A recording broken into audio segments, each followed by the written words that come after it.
Hey everyone. So AI is everywhere, right? And in the world of social work, it really does promise to make our lives so much easier, to give us support. But here's the thing, it also comes with some huge risks.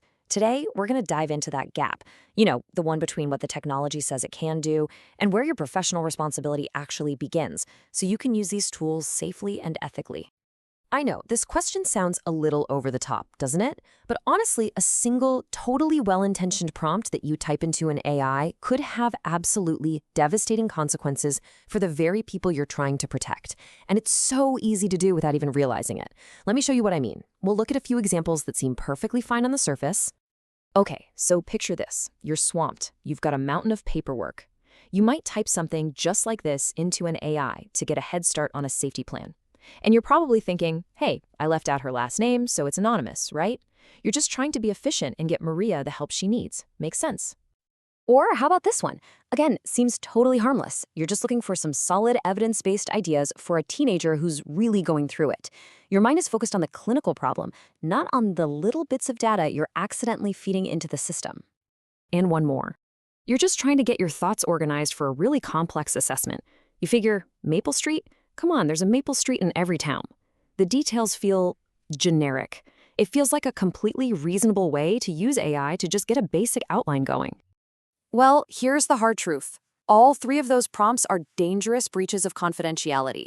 And you might be wondering how.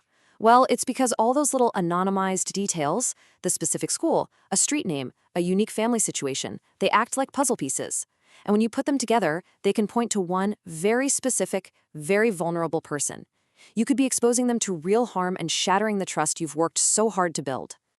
And this brings us right to the AI reality check. Look, your agency might give you a shiny new AI tool, but that does not mean they've covered all your professional and ethical obligations. There's a critical gap here, and it's one you absolutely need to understand. And this is exactly what that gap looks like. On one side, you have what the agency's AI license covers. The tech stuff, encryption, general compliance frameworks.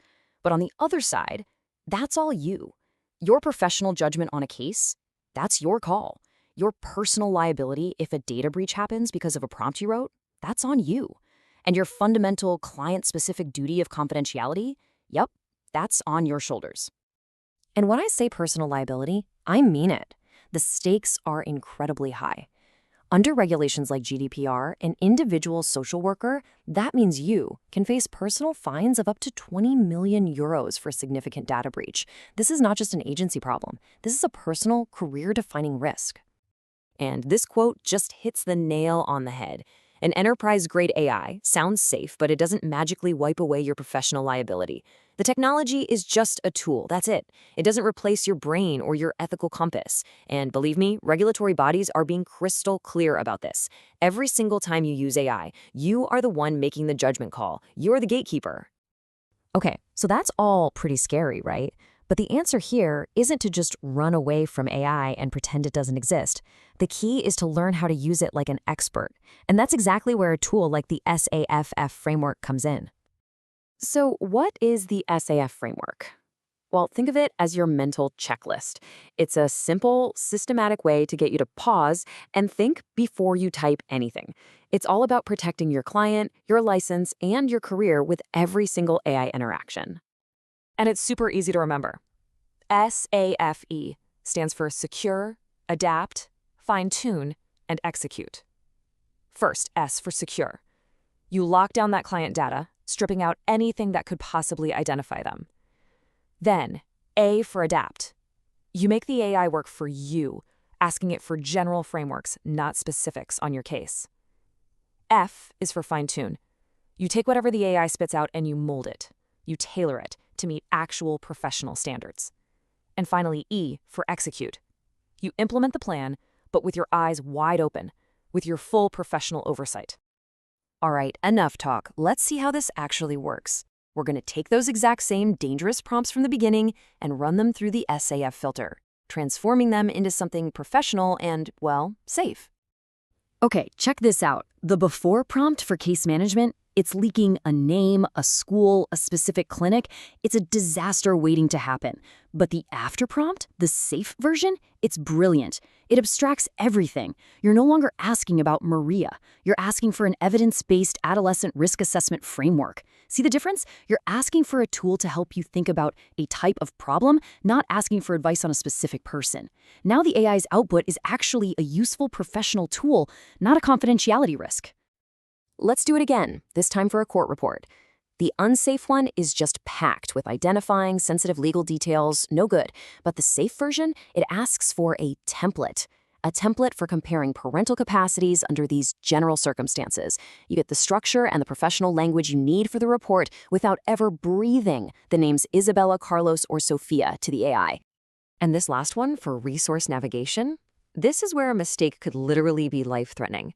The unsafe prompt gives away so many details about Sarah that her abuser could potentially track her. It's terrifying. The safe prompt, though, describes a category of need, a survivor with enhanced safety concerns. This gets you the right kind of resources without putting anyone in danger.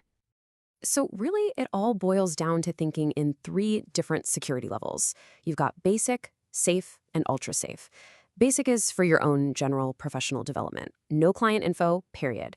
Safe is for when you're working through practice scenarios, where all the identifying details are totally removed and abstracted. And then ultra safe?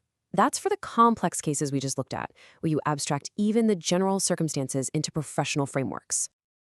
And when you start thinking this way, something really cool happens. AI stops being the scary, risky thing you have to avoid.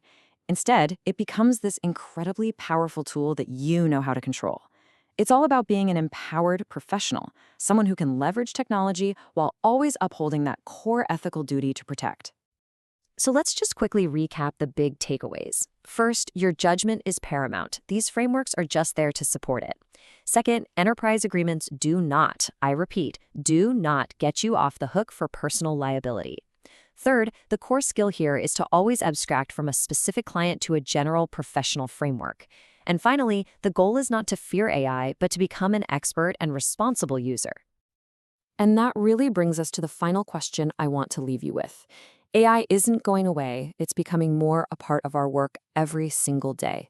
The question is no longer if we'll use it, but how.